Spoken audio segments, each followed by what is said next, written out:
The intern sent a thank you message, their tone affectionate, and it came with an Adventureland Park plush toy, exactly what Lily had always wanted. That night, when Grace drafted the divorce agreement, Marcus mocked her for being petty, but she just smiled and said, "Yes, all for a worthless toy." "Mommy, what are you looking at?" Lily's soft voice pulled Grace back to reality. She realized her fingers, gripping her phone, were white from how tightly she was clenching it. On the screen was nothing more than an utterly ordinary chat history. "Summer, thanks for the souvenir, Mr. Busy. You absolutely have to come to my cubicle tomorrow. I'll treat you to some coffee. Marcus, just happened to pick it up. No need to thank me." Below that message was a photo of her with the souvenir plush toy. The face pressed against the plush toy was young and delicate, radiating a youthful glow that could almost burn someone. What chilled Grace to the bone even more was that the face held an undeniable resemblance to his first love. Lily gasped. "Mommy, isn't this the toy Daddy promised to buy me ages ago? Didn't you say he didn't have time to get it? Why is it with this big sister?" Grace struggled to force a smile, stroking Lily's soft hair, and said in a hoarse voice, "Lily, Daddy has been too busy with work lately to buy it. Lily needs to understand Daddy." Even herself couldn't believe such a flimsy excuse, but was very well behaved. Seems emotional state. She simply nodded and didn't ask any more questions. Marcus used to be such a gentle and thoughtful man, never letting Lily's wishes wait until the next day. Grace knew, of course, that Marcus had changed. And she knew his changes were all because of the girl in the photo. That was Chloe, the younger sister of Marcus' first love. Their meeting happened when Marcus unintentionally passed an employee's office and saw her, being reprimanded. The young woman's eyes were swollen like spring peaches, with a thin film of tears clinging to her eyelashes, looking utterly wronged. She looked exactly like the girl who'd been hidden deepest in his heart, the one from when they were forced apart years ago. But the Marcus of today was no longer the high school boy who'd only put up futile resistance. He paused at the door for a few seconds, then returned to his office, and with one internal phone call, paved a smooth and prosperous career path for Chloe. Grace knew all these things perfectly well, and Marcus never hid them from her. He was completely transparent. "I helped Chloe, yes, because of her sister. But since then, there's been no personal contact. You know I always keep work and personal life separate. Now, to me, she's just an employee with decent work capabilities. My love, if you want to, you can check my message history. There will absolutely be no impropriety." Grace, blinded by love, was completely swayed by his honesty. "All right, I trust you. I'm sure you wouldn't dare make any fundamental mistakes." At that time, Marcus stroked Grace's belly, laughing like a child. "Don't worry, even for the baby's sake, I wouldn't dare upset the baby's mommy, right, my precious child." In the days that followed, Marcus did indeed keep his promise, reporting every interaction he had with Chloe. Judging from the records he showed, they truly were just professional exchanges. But starting with this chat history, Grace knew something was different. Grace put down her phone and drafted a divorce agreement. The warm and harmonious scenes they once shared would, from now on, only exist in her memory. Click, the sound of a key in the lock. Marcus had just returned from a long business trip. There were faint dark circles under his eyes, and he hadn't even had time to shave his stubble. He was so exhausted he couldn't even bother to say hello, habitually heading straight for the dining table to look for dinner. Normally, Grace would start preparing hours before his return, so as soon as Marcus got home, he could enjoy the meal she had meticulously prepared. This time, however, he only found the divorce agreement, already signed by Grace, on the table. Marcus froze for a moment, then, as if suddenly realizing, he rushed towards Grace and slammed the thin paper down. Afraid of disturbing Lily, who was asleep, he lowered his voice and questioned, "Grace, what is the meaning of this?" The of the past would never have spoken to Grace in such a tone. Grace struggled to pull up the corners of her mouth, trying to maintain her last shred of dignity. "It's exactly as you see it. I want a divorce." Marcus gritted his teeth. "Why are you throwing a fit all of a sudden? I've been a bit busy with work lately, and I might have neglected things at home. But how many times have I promised you? As soon as I'm free, I'll take you two on a trip. Can't you stop looking for trouble at a time like this? For the past few years of their marriage, whenever Grace got upset because he neglected the family, Marcus would pull out this line to appease her. Grace used to be foolish. As soon as she heard his descriptions of the future, she would willingly convince herself to be more understanding. But now, facing Marcus, Grace just wanted to sneer. Oh really? No time to spend with your family, no time to buy Lily the birthday present you promised, but plenty of time to bring Chloe a souvenir. A flicker of guilt crossed Marcus' face, but he quickly masked it. He scoffed. Making such a big deal, all for one souvenir. Grace, don't be so petty. Chloe secured a big deal for the company. She just heard I'd be passing through that area, so she asked me to pick up a plush toy for her. Haven't I brought things for other colleagues before? Why is it different with her? You are overly suspicious. I'm truly disappointed in you. Grace's nose stug, and tears threatened to fall. Yes, Marcus believed he had always been flawless. He just, when Lily was first born, unwilling to go home and face the crying, would sit in his car for an hour or two even after work. He just, when getting late-night takeout for colleagues working overtime, specifically told the restaurant that close order should have no onions or garlic, but be medium spicy. He just, when distributing souvenirs, would have his secretary list Chloe's name in the first column. He just, veered off his planned route, drove an extra 18 minutes to the crowded Adventureland park to get Chloe a souvenir plush toy that his own daughter had also been longing for. Grace knew, of course, that Marcus hadn't committed physical infidelity and he would never do such a thing. But he was no longer the Marcus she remembered. Grace stood up in silence, picking up her already packed suitcase. See you at the family in 3 days. Marcus' throat moved. His fingers instinctively lifted as if to try and hold her back. But this last gesture was ultimately suppressed. Grace, it's understandable that you are in a bad mood and want to go clear your head. But divorce? I will absolutely not agree to that. I hope you'll think about it carefully once you calm down. We have a child, Lily is only 4 years old, she can't be without her parents. Grace let out a cold laugh, looking seriously at the man she had loved so desperately, one last time. Marcus, now I'll answer your question. Yes, I want to divorce you, all for a worthless toy. What didn't know was that Grace had sent Lily to a hotel room early that morning.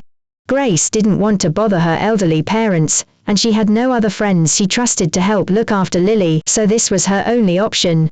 As stroked Lily's sleeping face, a pang of sadness went through her heart. Grace used to be a high-achieving graduate from a prestigious university with a job that everyone admired. It was Marcus who said he sympathized with her pregnancy difficulties and wanted her to rest at home until after delivery, which was why she resigned and stayed home, focusing on planning for pregnancy. After was born, household chores increased, and Grace found herself overwhelmed. Even when she received job offers, she couldn't find the time to interview. Marcus had said at the time, "Honey, do you really have to go back to work? What am I earning money for, if not so you don't have to work so hard? Control of the household finances is in your hands. Can't you spend it however you want? Our daughter is still small, and this is when she needs her mom most. Just stay home." Grace was so foolish then, she simply believed his words. From then on, Grace had no social life of her own. The only numbers saved in her phone were Marcus' friends and their wives. She existed as Marcus' accessory, as proof of his happy and complete family. Now, starting over seemed incredibly difficult. Lily was woken by Grace's movements. She groggily stretched out her soft arms and wrapped them around Grace's neck. "Mommy, why are you crying?" Grace hastily wiped the tears from her face and carefully asked her, "Lily, if Mommy has to move out of our old house with you and live somewhere else, would you be willing to come with Mommy?" Lily frowned, thinking hard for a moment. "Will there be yummy desserts in the new house? After we move to the new house, Mommy will only be able to make them for you on weekends. Will there be fun toys in the new house?" "There will be, but much fewer than in our old house." "Will be in the new house." Grace's throat tightened, and she couldn't answer. Seeing's hesitant expression, Lily quickly raised her little hand and wiped her face. Daddy made Mommy sad, Daddy is bad. Lily doesn't want Daddy anymore. She lifted her small face, her innocent expression filled with seriousness. Wherever goes, Lily goes. If makes Mommy cry, we won't be with Daddy anymore. Only where Mommy is Lily's home. Grace could no longer hold it in. She hugged Lily's small, soft body and burst into tears. Although the road ahead was visibly full of thorns, as long as Lily was by her side, Grace wouldn't be afraid. But didn't expect that the very next day, things would take a turn. Grace went to the preschool to pick up Lily, but the teacher informed her that Lily had been taken away by Marcus that morning. After calling Marcus' phone several times with no answer, Grace received a call from his secretary. "Hello, is this Mrs. Marcus? Mr. Marcus is in a meeting. He asked me to tell you that Lily is now with Grandpa and Grandma, and Mr. Marcus will personally take her to that family summer camp." Grace was furious. How could Marcus do something like this without my consent, and make me wait so long, only to tell me through you? The secretary seemed to feel sympathetic, but there was nothing she could do. "Madam, Mr. Marcus said that since you don't have a job, it would definitely be inconvenient for you to take Lily alone. You shouldn't overexert yourself. The one-time fee for this summer camp is $80,000, which you really wouldn't be able to afford. That's all I can say. Why don't you think about it carefully? Mr. Marcus hasn't been doing well these past few days without you around. He looks quite haggard, and keeps losing his temper with us subordinates. He was never like this before." Grace responded dully. "Okay, thank you." Then, Grace hung up the phone, and rushed straight to Marcus' parents' house. Marcus' father wouldn't even open the door for her. "Grace, go back home." Marcus said he knows he was wrong. "As long as you are willing to change your mind, we can all go back to how things were." Through the video doorbell, Marcus' mother also looked at Grace apologetically. "I'm sorry, Grace. Your father and I have seen all your efforts for Marcus over the years. You're a good child, and we don't want you two to separate. We had no other choice but to resort to this. Why don't you go out and clear your head for a bit, then come back and forgive Marcus, okay?" Marcus' parents were the same. Although they appeared gentle and reluctantly regretful, their words, implicitly, still condescendingly tolerated Grace's making a scene from a position of authority. They knew Grace was maintaining dignity, and naturally wouldn't make too much of a fuss at their doorstep, so they kept Lily locked in a room, refusing to let Grace see her even for a moment. This was Marcus making a statement, trying to force Grace back to him by using their daughter. Grace returned to the hotel in a daze, sifting through her phone, but couldn't find anyone she could confide in. But the more this happened, the less Grace could compromise. Grace forced herself to gather her spirits, and contacted a suitable apartment listing on a rental app, intending to settle herself first before figuring out the next steps. Fortunately, the landlord was accommodating. Grace quickly signed the lease agreement, and began busily getting settled. While was busy with all these arrangements, the summer camp began. Marcus' social media posts were not hidden yet. Grace could still see him sharing a photo collage of the summer camp. Grace knew he was posting them for her to see. In the photos, Lily was smiling incredibly happily at the camera. Grace repeatedly zoomed in, admiring Lily's innocent smile, a pang of sorrow welling up inside her. She was still so young, did really want her to have a family with separated parents. Marcus' parents' words resurfaced in Grace's mind at an inopportune moment. "Just do it for the child, maybe should just let it go." Grace tapped the screen, thinking of calling Marcus. At worst, they would just be coexisting. But just then, at the edge of the middle photo, Grace saw an extremely familiar figure. That physique and half-profile was something she would never forget. It was Chloe. Since refused to divorce her, Grace decided to take legal action. To win the case, Grace did a lot of research, taking out all the savings she had accumulated over the years to hire a top-tier lawyer. After hearing Grace's situation, the lawyer spoke to her with some concern. "Miss Grace, because you've been a stay-at-home mom without income for so many years, you don't have much advantage regarding child custody. I'm afraid the judge will prioritize the father, who can provide a higher quality of life for the child." Grace's heart immediately clenched. Laura, I'm not comfortable with Lily living with her father. I must gain custody of Lily from him. Is there any way I can achieve this goal now? I'm willing to pay any price. Just tell me what's required and I'll overcome the rest. The lawyer was moved by Grace's resolute attitude, and stated solemnly, Miss Grace, as long as you can find a job, I'm fully confident I can help you achieve your goal. After leaving the law firm, Grace sat in her car, opened a recruitment app, and began browsing listings one by one. After being out of touch with society for so many years, the psychological pressure of reapplying with a resume was considerable. Society was progressing rapidly. Would anyone be willing to hire a mother with a young child, but had to push forward? This was both for Lily and to prove herself. The court date was drawing closer. Grace worked almost sleeplessly, submitting resumes to various recruitment firms all day long. But even though Grace was a graduate of a prestigious university, when they heard she was a stay-at-home mom, who had been sitting at home since marriage, they rejected her without hesitation. One HR confidently told Grace, "Our company absolutely detests overly emotional moms joining us. Who knows how much company profit they'll sacrifice for their dear husbands and children." Grace could only force a bitter smile. There's still hope, but Grace's shore was far away, unattainable. Chime, Grace's phone rang. It was a notification from the recruitment app. An HR named Sarah sent this message: Miss Grace, I admire your courage, and I sincerely hope you can come to my company for an interview. We are in the early stages of a startup, and things aren't stable yet, but I'll do my best to give you the greatest security. Grace felt as if she had found a treasure, and quickly replied, "No problem, if hired, I can start anytime." Sarah really hadn't lied to Grace. The company was so small that she had to act as both boss and HR, and occasionally even go out and handle business herself. She was incredibly efficient. After hearing Grace's story, she completed her onboarding within a day and even issued a certification.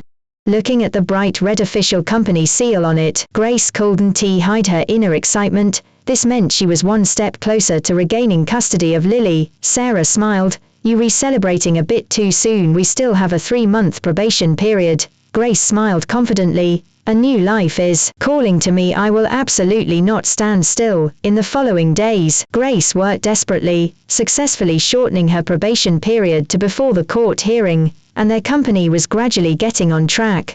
Finally, the court date arrived. Grace looked at the emblem of the courthouse before her, unable to hide her anxiety. A hand rested on her shoulder. Grace turned and saw Sarah's smiling face. "Don't worry, you'll definitely win," she said. "I'm with you." They sat in the plaintiff's seats, listening as the judge read out the verdict sentence by sentence. When they heard the final words, "The plaintiff is granted custody of her child, and the defendant shall bear the corresponding child support," Grace and Sarah couldn't help but embrace, crying tears of joy. It was truly difficult. As a stay-at-home mom facing marital difficulties, wanting to reintegrate into society, gain recognition, and protect her own interests, the price Grace paid to break free from the siege was far greater than simply dividing half of their marital assets. Fortunately, the final outcome showed Grace the meaning of her efforts. Not only had Grace successfully secured a job of her own, but she had also won custody of Lily. She wouldn't have to surrender the life born from her womb to an unseen place. Mother and daughter wouldn't have to be separated. Grace was so overwhelmed with joy that she completely failed to notice the emotions in Marcus's eyes, sitting across the courtroom. After the court adjourned, they walked out. Marcus appeared at the doorway, blocking Grace's path. His voice was hoarse. He clearly hadn't rested well in a long time. "Grace, can we talk?" Grace raised an eyebrow. "If you are trying to say there's something wrong with the judge's ruling, discussing it with me is useless. You can appeal, and I'll still soundly defeat you." Hearing's words, Marcus didn't get as furious as she expected. He chuckled lightly, as if he'd just been scratched by his own cat, with a hint of indulgent helplessness. "Haven't you had enough fun yet? We've loved each other for so long, can you really bear to leave me? Now that it's come to this, I know I was wrong. I'll transfer Chloe to another department. Are you satisfied now?" Grace paused, surprised. If had shown such a resolute attitude from the beginning, they wouldn't have reached this point today. It was his repeated ambiguous relationships that had completely broken Grace's heart. Although his words sounded good, Marcus' heart wouldn't change his interaction patterns with Grace at all. He would still feel that his stress was too high, and the care he showed Chloe, which he claimed wasn't crossing any lines, was just a diversion from his dull life. No matter how eloquently he spoke, he would still believe that Grace, being a stay-at-home mom, was simply enjoying the fruits of his labor. But he forgot that before Grace chose to sacrifice her career for the family, she had the opportunity to be promoted to vice. Years of household chores had turned Grace into a worn-out auntie, meaning tired and frumpy, and the devil who pulled the crutch from under her was this man standing before her. After had regained her footing on her own, he, with the guise of an admirer, tried to offer her another crutch, attempting to destroy her achievements once more. If they weren't in front of the courthouse, Grace would have certainly given Marcus a few uppercuts, trying to knock some sense into him. Grace struggled to control her anger, took a deep breath, and refused in a steady tone. "I'm sorry, Mr. Marcus, I have no interest in becoming your trophy wife, and my child will absolutely not continue to live in a golden cage. I will succeed, not to attract your attention, but because I genuinely hope Lily can grow up surrounded by love." After seeing his true colors, Grace's once burning flame of love suddenly extinguished. Grace said indifferently, "Marcus, I don't love you anymore." Marcus didn't give up on Grace's refusal. Not long after, various beautifully wrapped gift boxes began piling up at the entrance of Grace's rented apartment. Grace wasn't surprised. With his capabilities, finding where she and Lily lived and understanding what her life was like now was child's play. Just by looking at the packaging, Grace could guess what was inside, mostly luxury items favored by wealthy wives, exquisite handbags, high-fashion evening gowns, and so on. These were items Grace couldn't even dream of affording, with her current spending power. Marcus was very skilled at understanding people's minds. These things might indeed have swayed the former Grace, the stay-at-home mom. But now Grace was on the next level. How could she not understand that Marcus' overtures were merely his unwillingness to let his free housekeeper and baby-making machine escape his control? Therefore, from the moment these sugar-coated bullets appeared at her door, Grace raised her guard to 200%, absolutely refusing to give Marcus an opportunity. Grace looked left and right, and after spotting Marcus' shadow hiding at the stairwell, she unhesitatingly picked up all the gifts, walked downstairs to the trash can, and threw them in one by one. After doing all this, Grace clapped her hands, defiantly swept her gaze across the hallway, and turned to go home.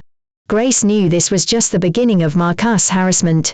Indeed, realizing that path was a dead end, Marcus quickly changed his approach and began harassing Lily.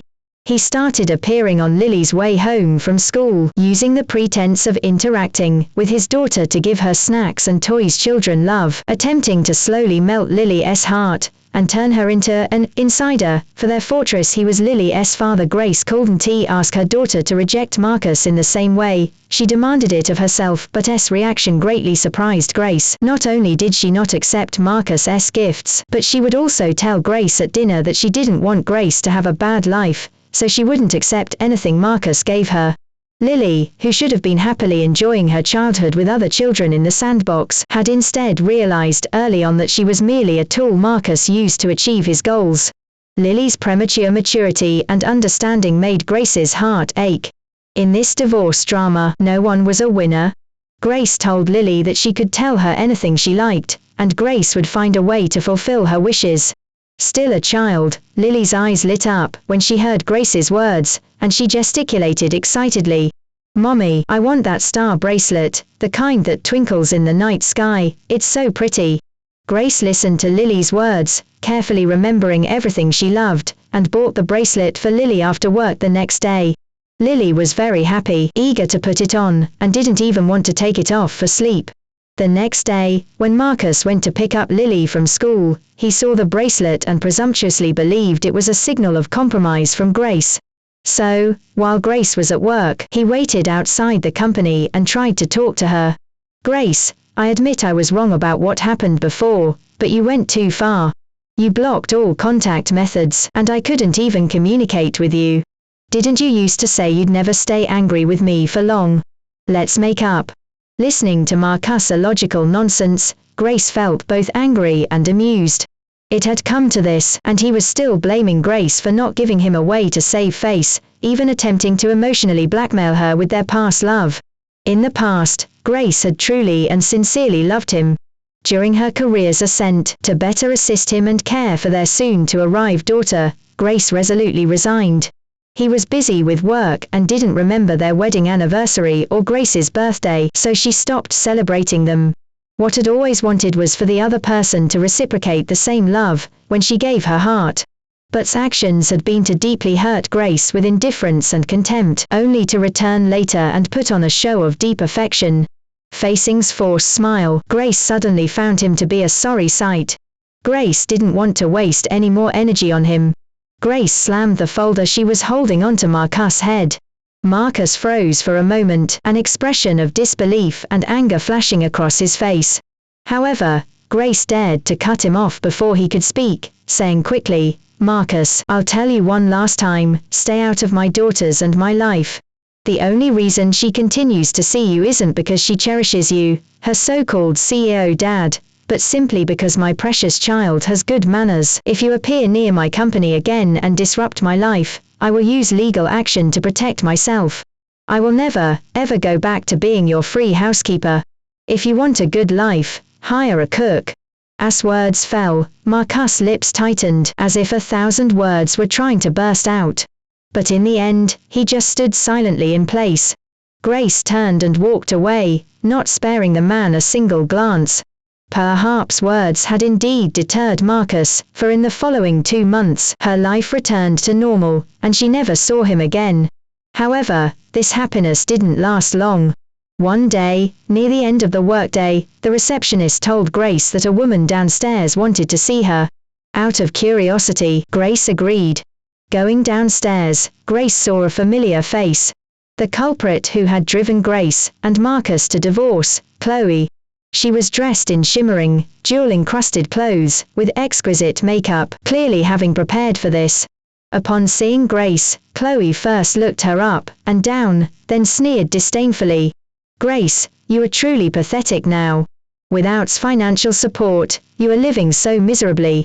Grace looked at Chloe, a little speechless, wondering if the woman had lost her mind, putting on a free show here.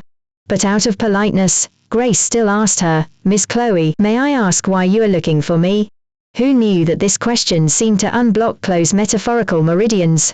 She immediately excitedly displayed the large diamond ring on her hand, as if asserting her claim to Grace, meticulously listing Marcus' special treatment of her. "Do you see? This is the ring Mr. Marcus bought me. He must really like me, right? Otherwise, why would he give me a gift with special meaning, and he has already transferred me from an intern to the president's secretary. It looks like it won't be long before I am taking over from you, and becoming the woman of his house." Chloe shook her head dramatically, immersed in her own little world of self-amusement. She probably thought that Grace, upon hearing how special Marcus was to her, would be grinding her teeth in anger, just as Chloe used to envy Grace. But simply didn't care. Marcus' power, Marcus' love, Marcus' life, perhaps they had once been a cage that trapped Grace, making her anxious and afraid. But now, they were no different from an uncomfortable shoe insert that had worn out. Grace gave Chloe a faint smile. "Oh, really? Congratulations. I just hope next time you won't take up my work time to put on a show. I'm very busy." After saying this, Grace turned to leave. Chloe, enraged, lunged forward to grab Grace's arm. "You wretch, you're already my defeated opponent, and you still dare to mock me. I'll hurt you." Just in the nick of time, Marcus appeared from somewhere, fiercely pushing Chloe's hand away. Chloe lost her balance and landed hard on her backside. Marcus frowned and roared angrily, "Chloe, are you out of your mind? What nonsense are you spouting in front of Grace?" Chloe's expression instantly stiffened. She scrambled up from the ground and reached to pull Marcus' sleeve. "Mr. Marcus, didn't you like me a lot? You even divorced for me. Why are you giving me a dirty look in front of this woman you've already discarded?" By the last few words, her voice was even getting a slight quiver. But didn't buy it. He pulled his arm away directly, and gave her a cold stare. Chloe, I think you've misunderstood some things.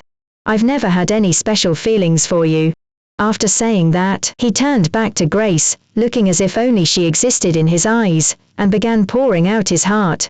Grace, I've thought a lot since I went back, and I realize I really didn't do enough in what you said. I neglected your feelings. I'm sorry. I truly love you. My heart is completely yours.